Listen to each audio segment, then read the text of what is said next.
They're closing Job Corps because they want you to join the military. As someone who joined the Army at 16 and a half, I would never recommend anyone joining any of the branches at all ever in your life, please. It's plenty of kids in that building who depend on that building that don't have nobody.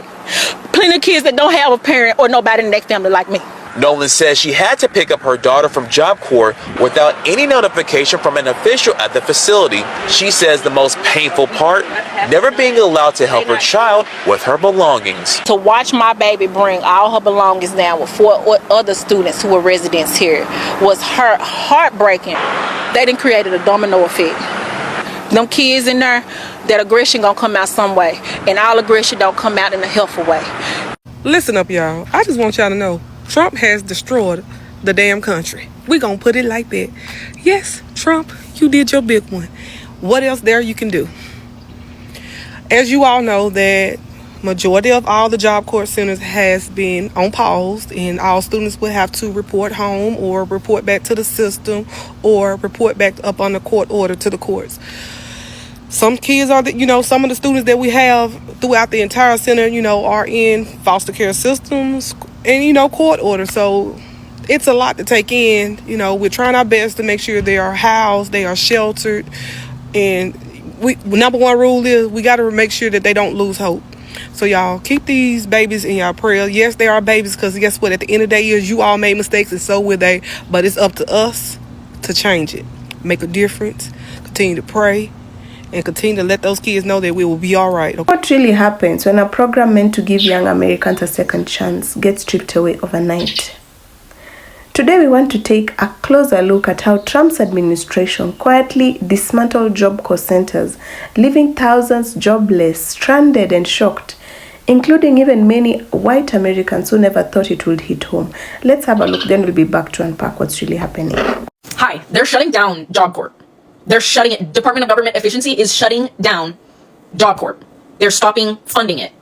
Job Corps is an organization that helps young, low-income, normally black people, young adults, get into society and start working and get a stable job and get a steady paycheck, and normally out of unlivable conditions. Are we fucking serious? Are we actually fucking serious right now? This is what you people fucking voted for. Are we actually serious right now? Why, in what world is that ever a necessity to shut down? In what Christian, Jesus-loving, fucking make America great again way? Who benefits from that? Who fucking benefits from that? You. The fucking government benefits from that. Because when you take away opportunities for education and housing and, job opportunities, when you take that away, healthcare, those kinds of things, when you take away Job Corps, that's taking away those people's pathway to that, and their other choice is to join the military. They want more people to join the military because it promises them health benefits and financial aid and education and shelter, because that's what people want, and they're literally cutting out. They're doing a process of elimination and getting as many people into the army. Are you kidding? Hello? They want these people to go down a path of either getting into crime and going into jail so that slavery can continue to be practiced in a legal way, or join the military and die for your fucking country if there's a war, which it's getting pretty fucking close to. Well, dumbass Donald and his administration got rid of Job Corps. It's a program that helps poor kids and young men and women to get job training.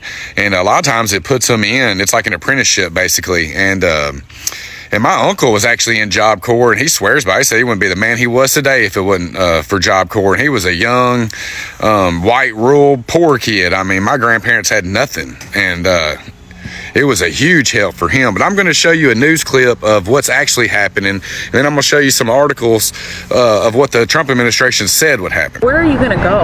I don't know. I tried making a few calls, trying to figure out something. But as of so far, there's nothing that's solid ground. 18-year-old Cameron is dazed. His son, reality, he has no place to live. Where are your parents?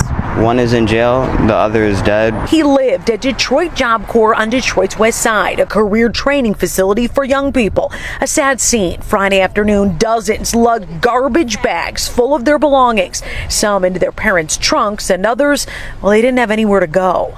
The staff, they had us go to the wreck at about 1:30, and they broke the news to us, and they had us go to the dorms, pack our stuff. So let's look at who's in Job Corps. The ages are 16 to 24, men and women. The average age is 19. They're from disadvantaged backgrounds, debilitating environments, and they are in need of education and training. And as you can see here, 59% male, 77% lack the high school diploma or equivalent, 75% are minority groups, 50% are African American. Now let's look at what they said was going to happen to these people. They said they were planning a pause and an orderly transition for students, staff, and local communities, and the pause would occur by June 30th. They are actually closing these facilities down right now and kicking people out, as you could see. And then Lori Chavez comes out and says they are ensuring participants are supported through this transition and connected with resources they need to succeed as we evaluate the program's possibilities. No, they didn't. They booted these people out with nowhere to go. I mean, there's homeless 17, 18, 19-year-olds who are now out on the streets instead of getting job training. And this is why you know MAGA is full of shit, because this should be MAGA. These are people that are Americans that need help. And they are trying. They're not out selling drugs. They're trying to get job training and be better people. And of course, Trump and his admin had to shut it down because it's made up of minorities and poor people who they do not give a shit about. 20 years of pull yourselves up by the bootstraps finally coming true. And from the videos I've seen, it can hit a fucking Trump voter straight in the face and they'll still give this motherfucker an A or a B because they are in a cult. This is why I can't stand these people. You see this comment right here? This comment is grossly important, okay? Shutting down 99 Job Corps facilities is going to cause around about 20,000 teachers and faculty to have to find new employment.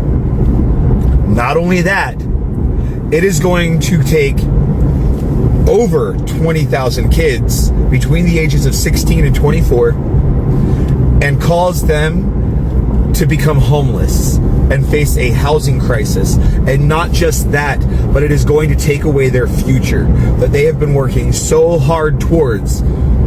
This is going to destroy lives. This is on par with defunding Medicare and Medicaid. This is on par with attacking SNAP benefits. This is attacking our nation's future.